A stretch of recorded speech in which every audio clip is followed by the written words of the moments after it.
connector right there. And that, please. Get as much space as we can. Make sure everything's disconnected.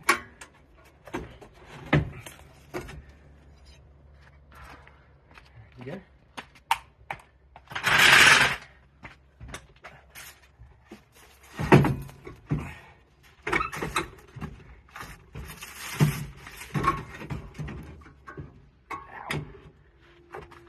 Is it gonna fit?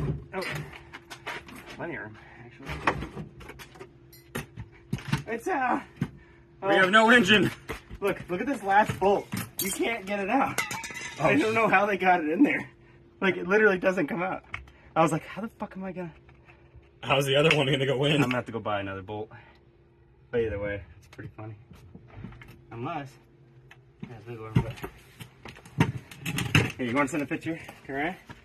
You holding the motor? Ow! It's still recording.